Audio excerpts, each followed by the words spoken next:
لك والملك لا شريك لك لبيك اللهم لبيك لبيك لا شريك لك لبيك إن الحمد والنعمة لك والملك لا شريك لك. Assalamu alaikum wa rahmatullahi wa barakatuh. Welcome, dear brothers and sisters, to Hajj Day today, and this is your host, Omar Khalid. So we talk in this program about different lessons that we learn from Hajj in our lives. Like the first episode that we had with Brother Junaid, we talked about the essence of Hajj. And the next episode with Brother Abdul Salam, we talked about racism. It was really huge because we had a connection between racism and like the West, and also among the Muslims themselves, not to bury our heads in the sand and to avoid this great issue that is prevalent in some areas, unfortunately, of the Muslim world. So Hajj actually can be a cure for everyone in the Muslim nation, not only those who go and perform Hajj, but also those who are not going to perform Hajj in their lives. So inshallah, we're going to talk about the effects of Hajj on the soul in this episode. But before this, let's welcome our guest, Brother Ismail Tarawali. Assalamu alaikum, Brother Ismail. Wa alaikum salam wa rahmatullahi wa barakatuh. Thank you for having me. It's my pleasure, and I always enjoy being with you, Brother Ismail. Like in Huda Tonight, we talk about different issues, mashallah. And mashallah, you are specialized in different fields, mashallah, in translation and also in politics. And mashallah, you work in the media too. So you're multifaceted. Mashallah. Thank you. I'm pleased to be here today. Thank you so khair. much. Thank you. Yes. So it's a great issue here when we talk about the effects on the soul, because when the soul is affected and the heart is affected, then everything else is going to be like healed within our lives and our actions, our behaviors, because we know that there is a hadith by the Prophet. The meaning of it is, there is a flesh, like part of just meat inside you. It's the heart. If it is sound, every other like organs in your body is going to be sound, because we know that even physically, when the heart, there's something wrong with it, you have high blood pressure, or maybe there are clogging of the bloods inside the heart, things are really not going to be really well, even for the brain, for the other organs and so on. So spiritually also, it goes in the same direction. If the heart is healed and it is sound heart, and of course the acts of worship, they have these effects on us, and one of them is one of the pillars of Islam. The fifth pillar of Islam is al-Hajj. So we want to start with like talking about in general. I know that you never performed Hajj before, Brother Ismail, and me too, but we hope to do this. But we can start as a general view. What's your general view about Hajj and its effect on the soul? Well, thank you for the question, actually. And, you know, Hajj is something that is great to the lives of all Muslims, because it's not only, you know, a ritual of Islam, but it's one of the major pillars of Islam. So, and that's why in the hadith of the Prophet ﷺ, he mentioned the first thing, the kalimatu shahada, the salah, all these things, and then he said the Hajj. And if you look at the Hajj itself, it's not like the obligation of other worships. The obligation of Hajj is only once in a lifetime. And of course, it's not up on everybody who does not have the chance, financial, you know, ability, the health to perform the Hajj. So you see, it's a great worship in Islam. So the impact of Hajj in the soul of everybody. Imagine when people are, you know, gearing towards going to Mecca to perform this great worship. They make preparation for months, sometimes for years, especially in poor countries, wherein people have to strike to get the fees, to buy the ticket, to do all the hotel reservation, all that they need. So with this kind of, all this time they spend in getting preparation, that is actually going to shape their hearts. It shapes their lives. It shapes their behavior.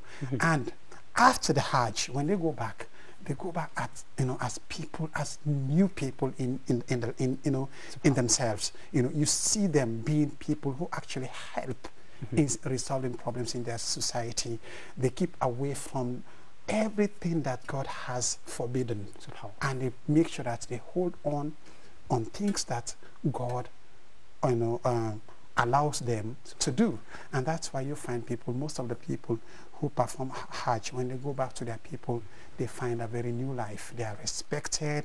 They are actually the foundations of their societies. They are, you know, they take them as people who are very special in their societies. So I pray that you and I have the opportunity to go to perform Hajj. I really like this, Brother Ismail, when you said that preparation, and even for years, and that is a lesson for other acts of worship too, because sometimes, like, we have problems as Muslims because we are like weak, we have weaknesses.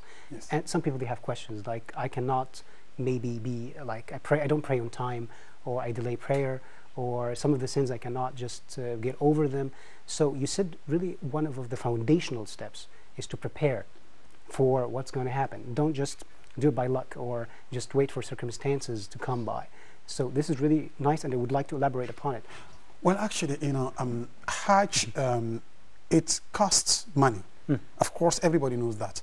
But the aim is not actually to go to perform Hajj and then you go back and then you have this kind of dressing of Hajj, you know, people to say in your society that this man has performed Hajj or this lady has performed Hajj.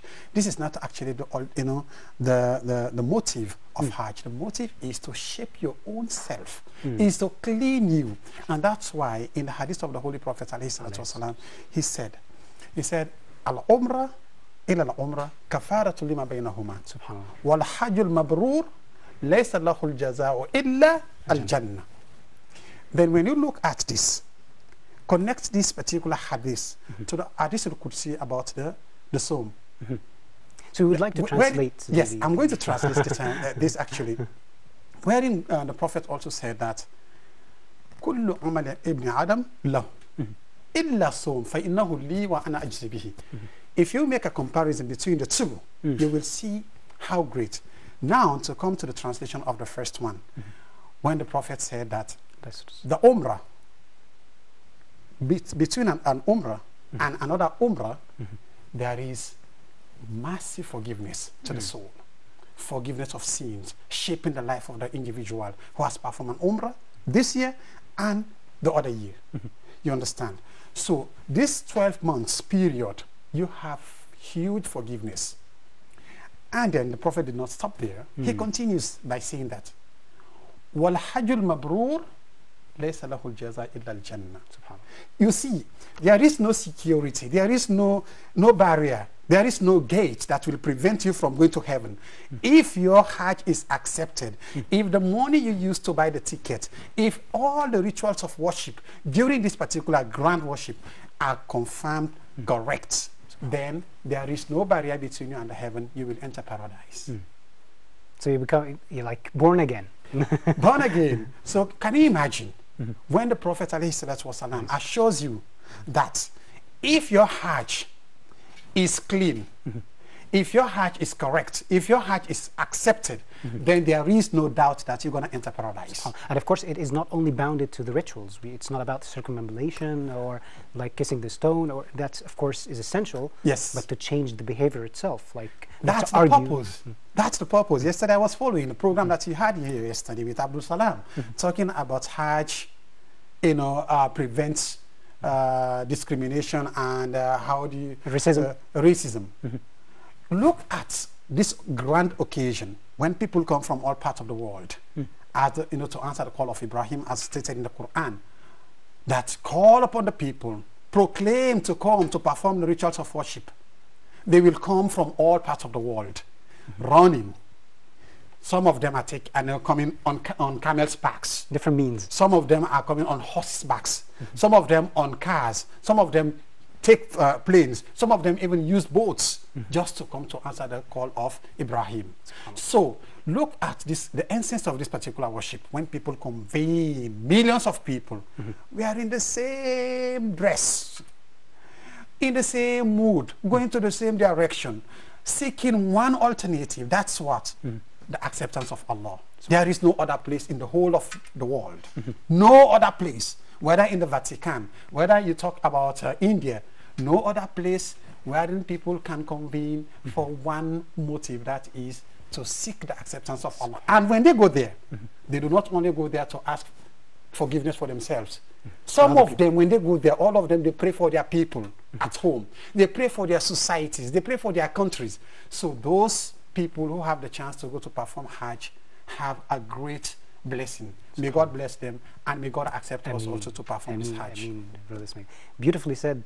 And I really like the point of like not showing off, because maybe other acts of worship like prayer, I can see maybe somebody is looking at me in the mosque. Of course I have to fight this, Yes. but I can have a temptation that make the like prayer longer or something like this. But it has millions of people around you. So, and as you said, they are just wearing like me and nobody knows me. So there is no room for fame or to just, I want to be like a celebrity among them. Even if I'm a celebrity, nobody is going to actually have any focus on me. They have other things to focus on. So, Yes, that's correct.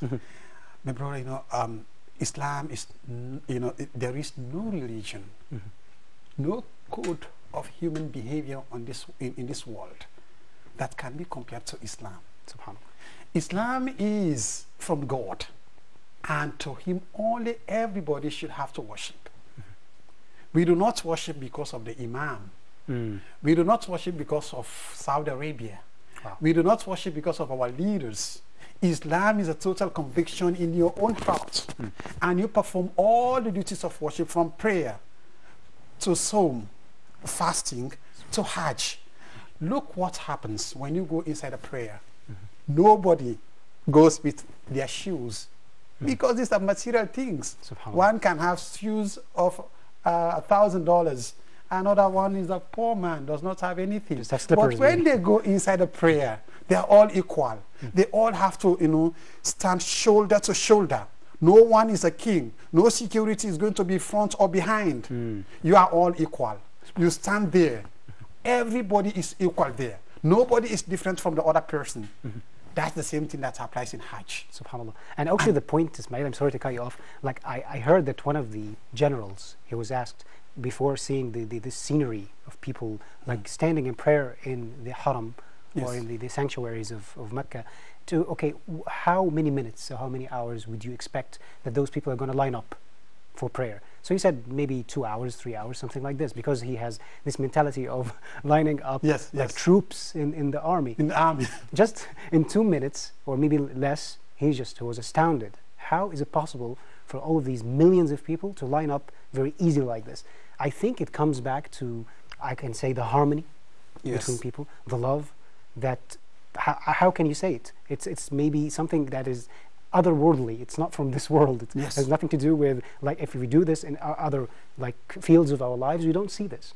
So would you like to touch upon this? Yes, of course. Thank you so much for mentioning this.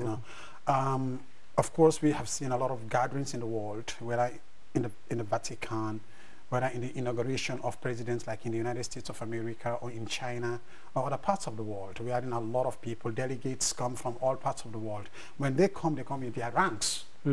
They come with their own, accreditations. I am a minister. I am this, a prime minister. All of them, they are given different stages, different recognition. But when it comes to the Hajj, like you said, everybody standing there. Nobody is harming the other. Imagine when even we have some incidents that happen, do happen during Hajj, where people die. But actually, this is not actually by people aiming to kill other people.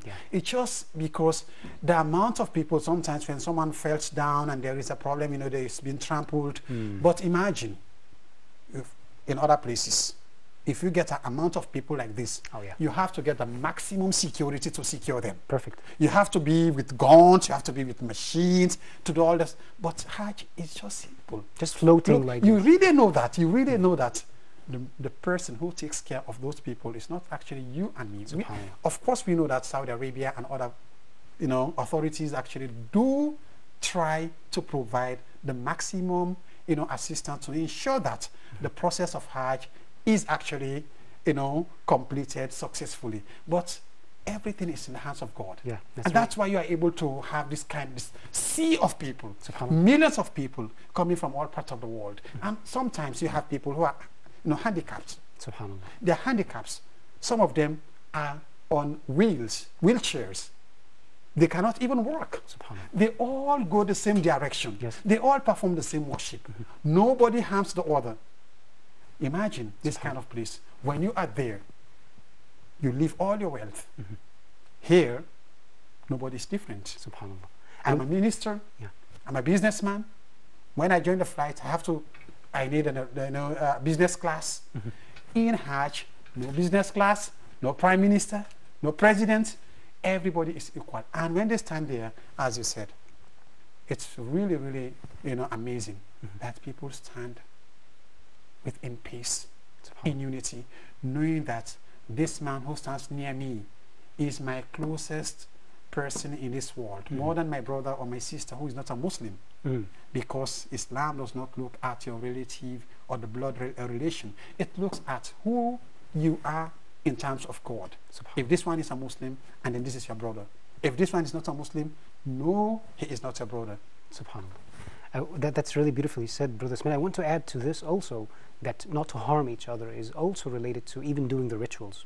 Because sometimes, like kissing the black stone, some people, they try to become and they join crowdedness, and they can harm other people because they want to kiss it. And of course we have alternatives that you can just the show of hand, and you just do this to the stone, and that's it. You don't have to do that.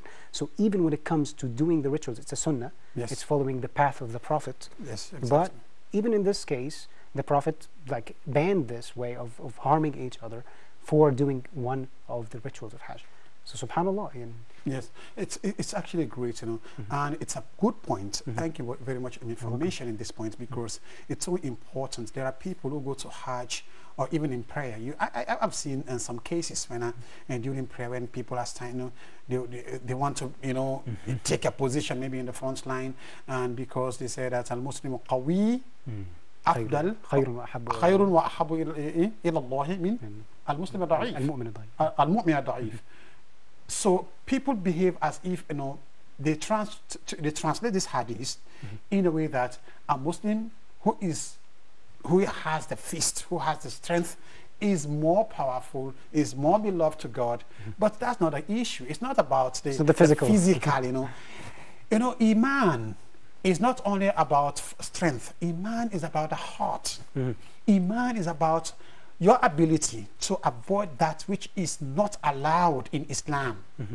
Your ability to be patient during the time of test. Your ability to seek repentance, to be patient, to spend time in seeking forgiveness from Allah. There are people after prayer, they go away. There are people after Ramadan, goodbye. They only fast the next Ramadan. But there are people after prayer, they make supplications. There are people after Ramadan, they go again fasting the 6 days of Shawwal. And there are people after Ramadan, they also have some fasting that they do. This is actually what defines you as a strong Muslim, subhanAllah, in the sight of God. So whenever people go to Hajj, they also have to bear in mind that the place they are is a sacred place.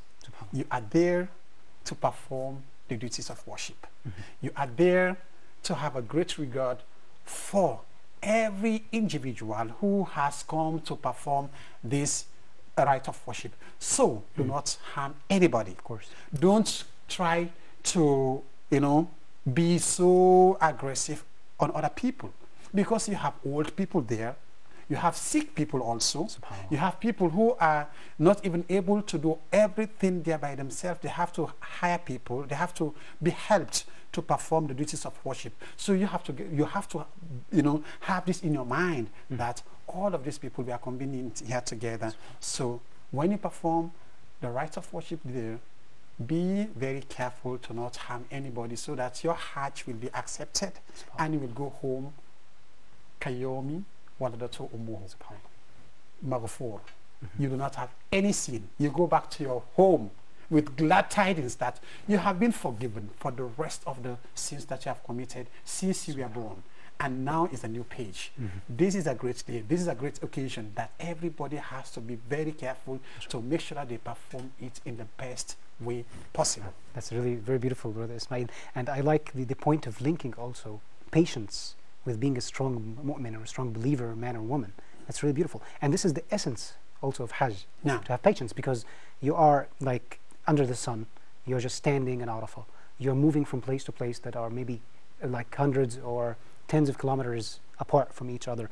As you said, people may shove me off, or maybe some people, maybe they can like become nervous or something, and I have to stop myself from doing so and so. And even I'm not going to say the forbidden stuff, things that are permissible for me, I don't do some of them. Yes. Like maybe you don't take from your nails, you don't approach your wife, or the opposite. Yes. So things it's similar to fasting, and we can take from this lesson that Hajj has some of the lessons learned from other acts of worship too. Yes, like fasting, it has something from it. From zakah or paying charity, also you pay money. So look, it's like comprehensive. Yes. It has all of them under the same category, and that's why maybe it's the fifth pillar. After doing the other four, this is like the completion. Exactly. And look at, the miraculous, arrangement of Allah Subhanahu wa Taala. Nobody can be able to explain this. Islam, according to the pillars of Islam, you go through all these other pillars, and then you end up with the Hajj. Subhanallah. When you accept Islam, you accept Islam maybe in your community with people that they know you know them. You pray with them, they pray with you. Perfect. When you give zakat, normally you don't give zakat to people you don't know. You can do that, but most of the time, the right way is to give zakat to people whom you know and who are in your own community. They are poor, they need your assistance. Yes, and because like most of the time, my relatives, maybe they don't want to embarrass themselves. They're not going to go out and beg. So that's why relatives are really responsible for this. Responsible, exactly. And after this, look at the soul. When you fast, most of the time, you spend time with your own relatives, with your community. Even the extended family. Yes. And in the end of the Ramadan, you have to give zakatul fitr. You also give this to people who are within your own community. You finish all these pillars, these four pillars. Now God says that now you finish these pillars all within your own community, within your society. Become universal. Now I'm going to take you to another level, which is universal. We are going to meet with people that you never know. Let me test your behavior. How you will behave during Hajj. Are you going to take into consideration that this place that I am, because every Muslim is the brother of another Muslim. So when you go there, you have to bear in mind that these people that we meet here are all like my relatives that I've spent years with during Islam, during my acceptance of Islam at home. These are just like the same people. So that's why God makes the pillar of Hajj the final pillar of Islam. So when you go there, you meet with people you never know. You meet with people, black people, white people, colored, people that you don't even know their language. You never heard about their language. Some of them you don't even know where they are from in this world. You all convene there because God wants to test your iman, because this place is a sacred place wherein everybody has to come, everybody has the rights. It's like when you have an embassy, for example. Normally, when you go to your embassy, for example, if you have a problem with the government, the hosting government, or whatever may be the case, the sacred place for you, for your security, is where is the embassy. When you go into this embassy, no security is going to take you out of this embassy. It's the sacred place. For God's own sacred place is the Hajj. It's the Baytul al-Haram. When you go there, it's only peace. Nobody is going to arrest you there. Nobody is going to do any harm to you in this particular place. So see how great this place is. Millions of people convening there. You have people who have conflicts in their homes. Let's say people in the same country, they have a civil war. When they meet in Saudi Arabia, everybody hug one another. This place is for peace and harmony. They go there in peace, and they return to their homes in peace without one harming another. You never heard that people have taken their grudges from their homes because Pakistan has a problem with India, and when they go to the Hajj, there is a problem. No, you never heard about this. You never heard about Sierra Leone having a problem with Liberia, for example, and when they convene in the place of Hajj, there is a problem. Because this is the embassy of Allah that is protected completely. Nobody transgresses another. You go there in peace. you stay there in peace and you live in peace. SubhanAllah. The diplomat inside you, Ismail, is now talking. MashaAllah. I really like it. I would like to come back after we're going to have a short report to talk about that. Can we use Hajj? And I think some of the caliphs did this. They used to like fix or reconciliate Yes. the problems between different nations and tribes. It's really beautifully said. We can politicize it. Maybe, Yes, and come exactly. back Yes, to it. yes. So inshallah, we're going to come back after a short report. Inshallah. So dear brothers and sisters, we're going to have a short report and come back with brother Ismail Tarawali, inshallah. So you stay tuned. لبيك اللهم لبيك لبيك لا شريك لك لبيك. You see, Hajj itself is a celebration and a commemoration of the sacrifices made by Ibrahim alayhi salam. And Allah made it a fundamental pillar of our deen. For anyone who's capable, they should and absolutely go to Hajj.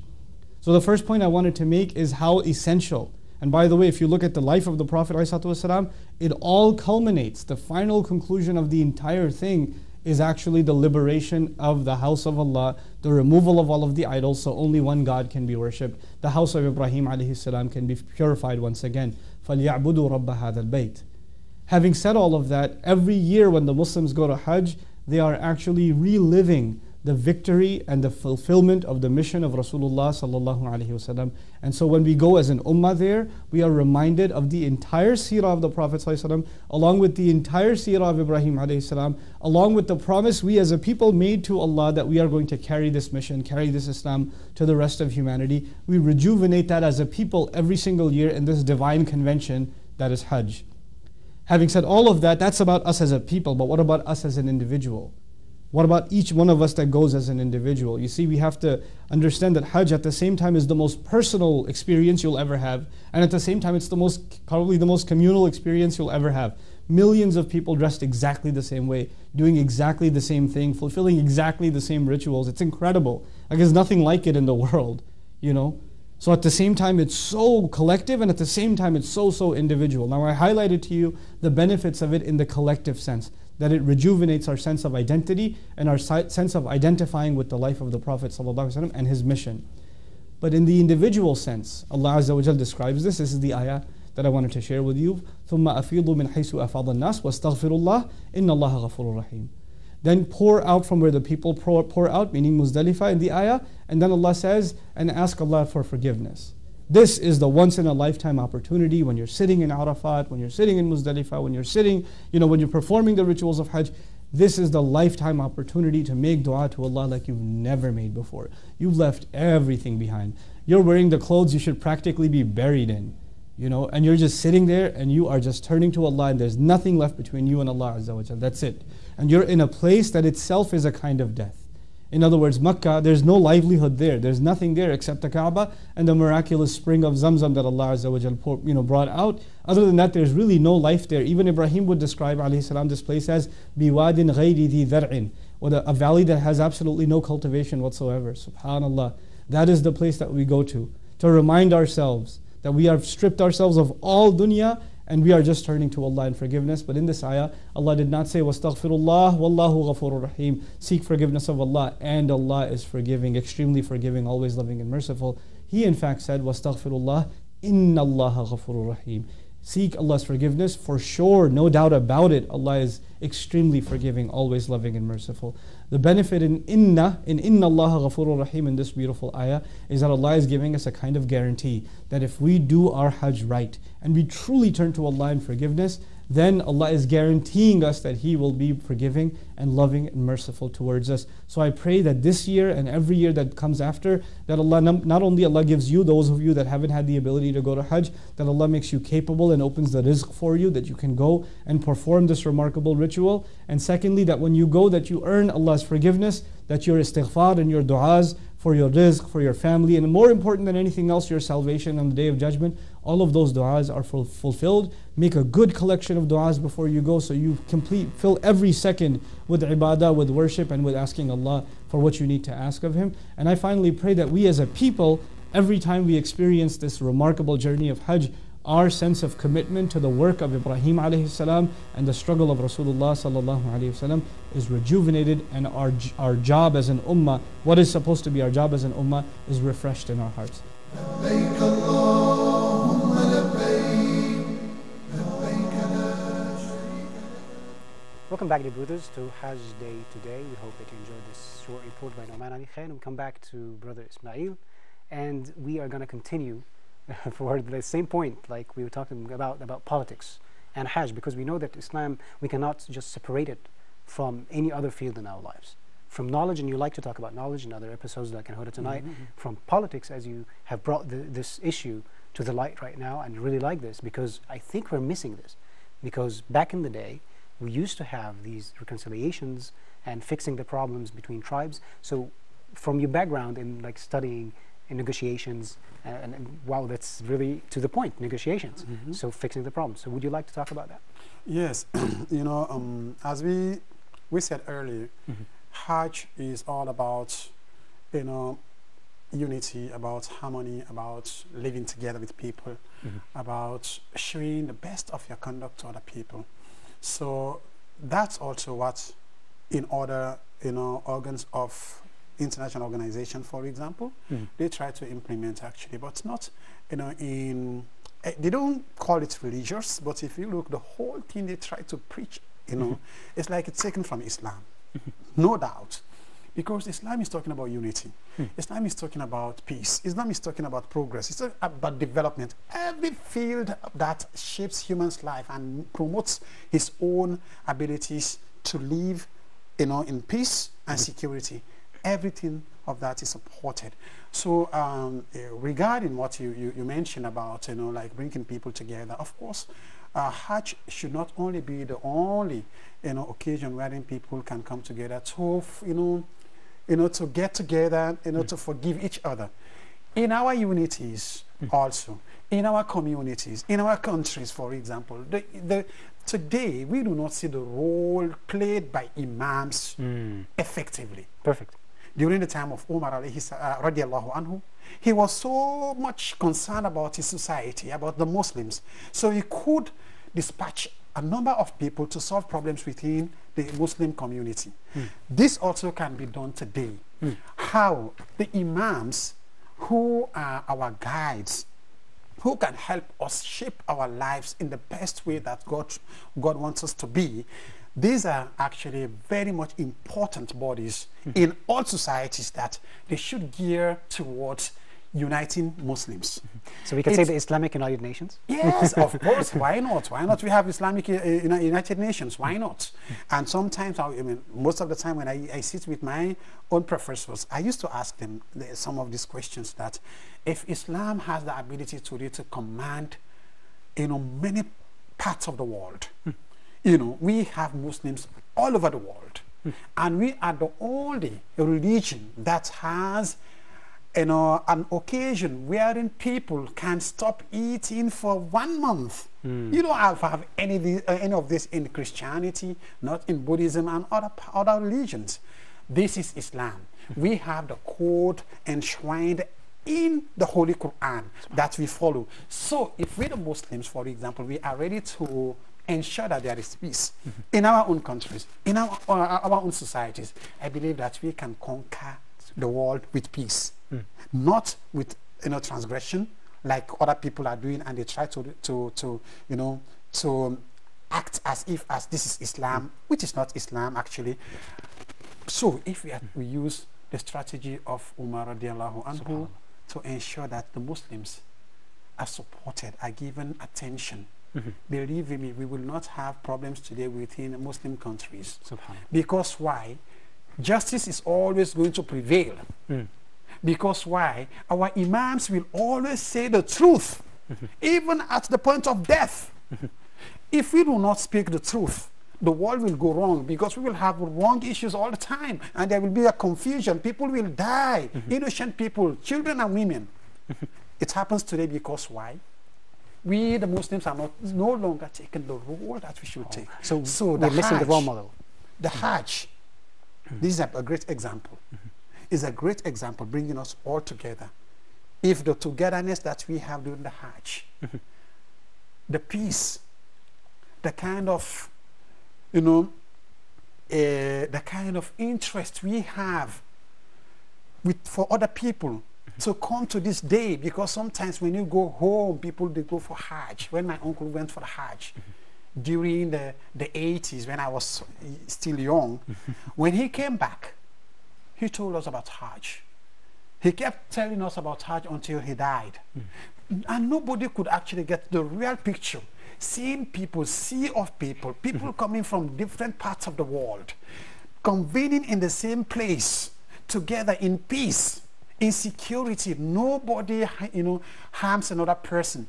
This kind of unity, when he was explaining to us, we see it. Is it actually possible in this world?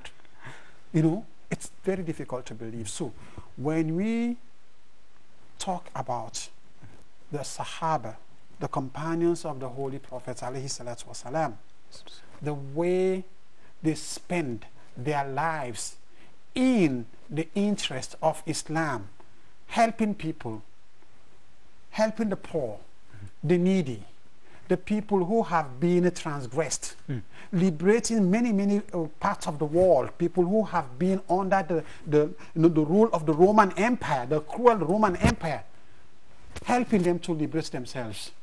If that's actually what we do today, believe you me, we will live in a world full of peace.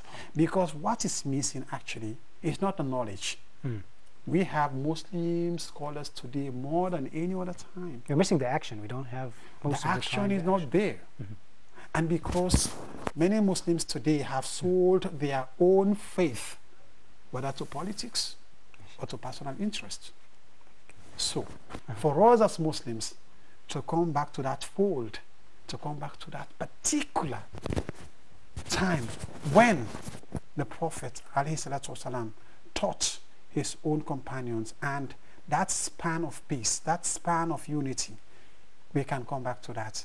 But except that, we have to forgo one thing, personal interest, and we seek the interest of the people and the Islam. And from what you're saying, Brother Ismail, the connection between spending to the poor people and to the vulnerable and to the weak, it happens even within the rituals of Hajj. Yes. We sacrifice and we give to the poor man. So look at this connection. Yes. That it shouldn't be just like we're talking about unity from a theoretical point of view, but it must be practical. And that's why even if somebody transgressed or forgot about one of the pillars of obligations of Hajj, every now and then we hear that you sacrifice a sheep, you sacrifice a sheep. So for the poor people to benefit from your giving out the charity for them. So would you like to touch upon this? Thank you so much, my brother. In the Quran we have a lot of verses where you get when it says aqimu salat wa atu zakat. Aqimu salat wa atu zakat. Aqimu salat wa atu zakat. The zakat here does not only refer to the money that you have to clean every year. This is not only that. The zakat here also is like the sacrifice you can do, the charity you give to people. All of this is part of the zakat. So if you look at the command of prayer, whenever God mentions about prayer, he mentions what? Zakat. It's very beautiful. Why? Because for human beings to live in that kind of spirit of love, unity, and compassion, it has to come out of spending. Umar, maybe you may meet today someone in the street that you never know. You have maybe 10 pounds, you just give them for charity.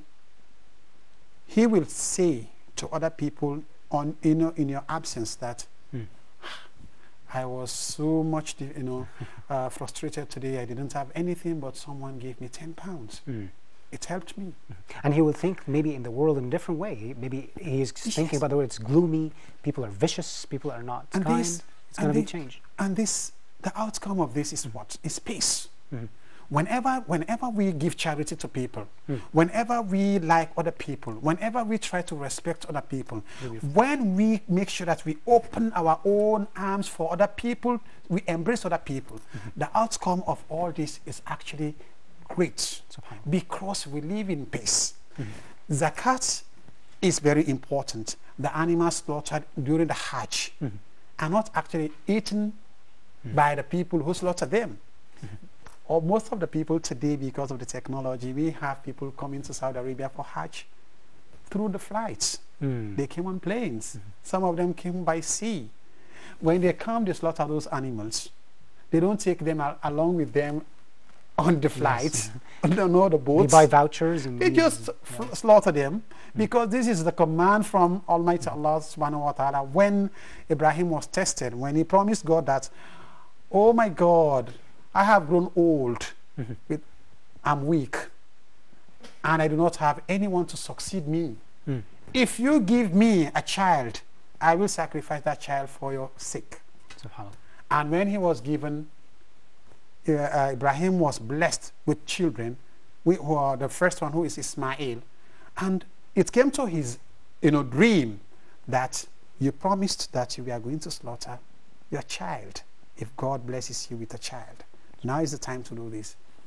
He woke up confused, but because he's a man believing in God, he's a man of God, he's a man whose the vanities of this world does not take him out of the path of Allah. So he went to Ismail, told him that this is what I said. He said, if al-ma tu'mar satajuni insha'Allah mina sabirin. Oh my father, do whatever God has asked you to do or commanded you to do, you will meet me among the people who are patient.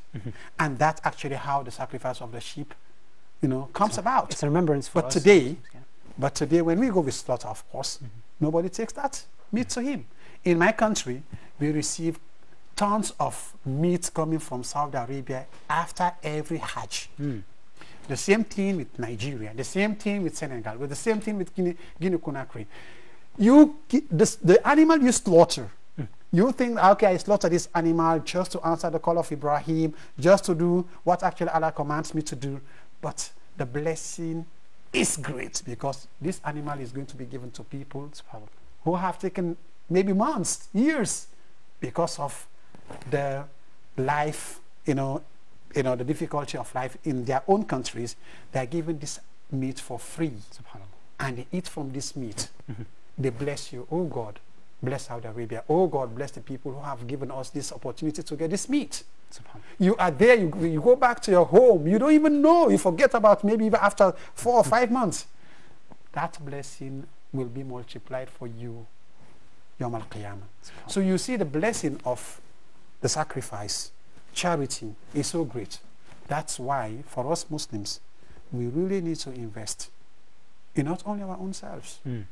If you see the neighbor has a child that actually needs education, please, as a Muslim, please, for me as Ismail from Sierra Leone, today I'm here on this channel asking you, please help. Because when you give education to this child, you have given the wealth to this child. This child is going to seek education. When he becomes old, he can benefit from this education. He will help other people that you might have not been able to help. This is the image of Islam. Don't say only because I can only help someone who is very close to me, this is my relative, I can only help. Of course, they are also the appropriate people to help. I like the way, Brother Ismail, that you're saying that it's like teaching somebody to go and fish. Yes. Instead of giving him a fish.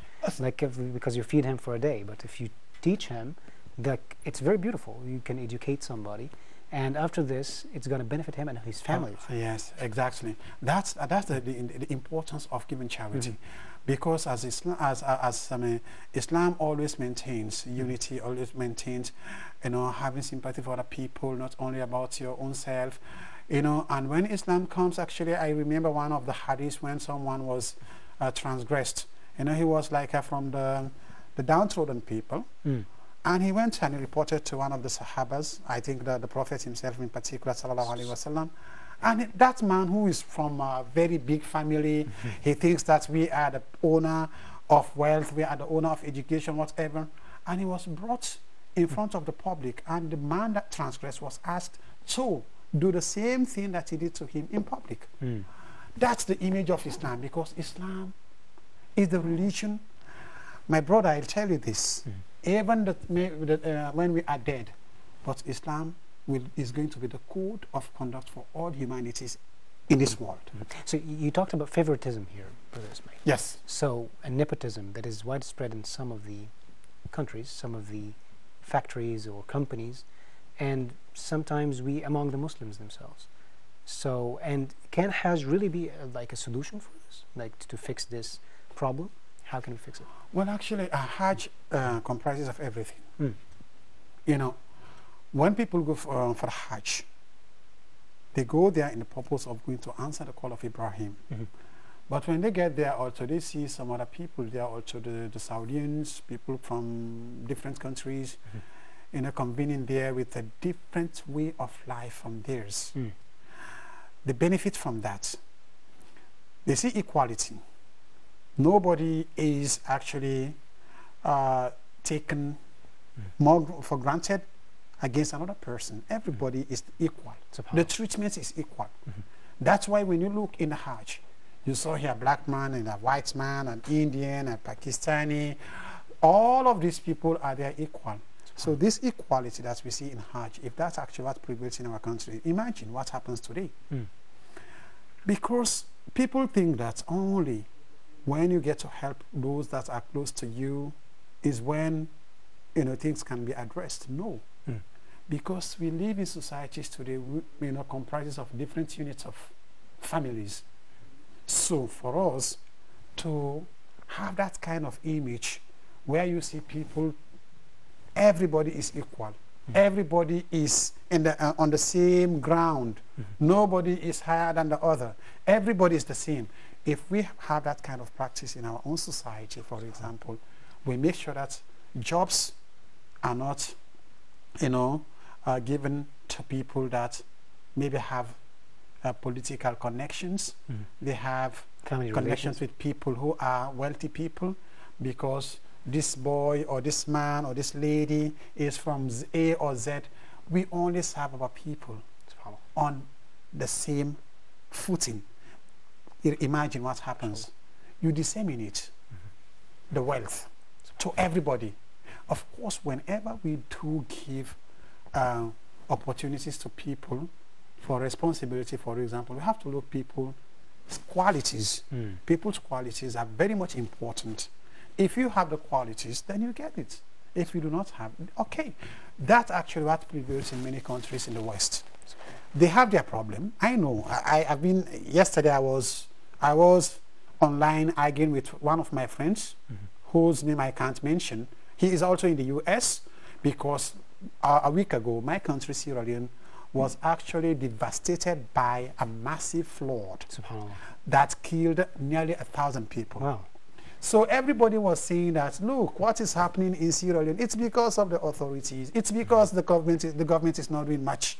It's because of A and Z and all. Everybody keeps saying whatever they want to say. That is democracy. That is the freedom people have to expression. But when, just before yesterday, Texas was hit by a hurricane, you know what happened? A lot of people are displaced. As I'm talking to you right now, the city or the place is sinking.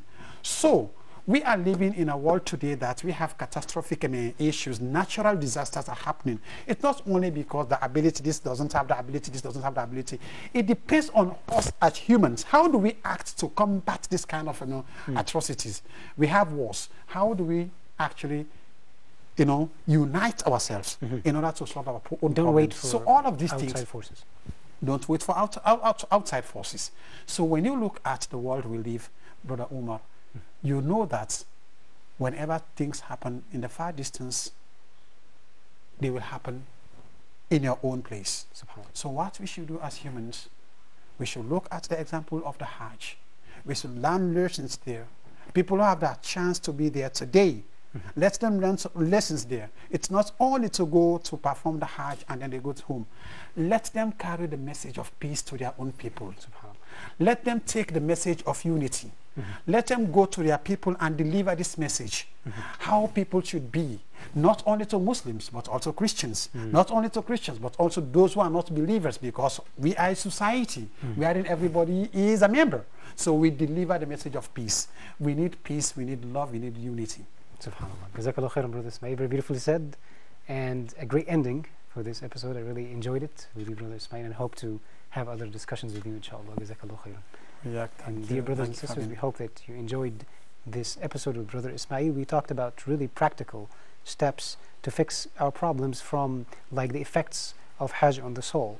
And what I like from the discussion are lots of points, and especially the last point of Brother Ismail, that for people who made Hajj to come back with the lessons learned and to apply the effect on their souls for their communities, politically, financially, economically, and religiously, of course.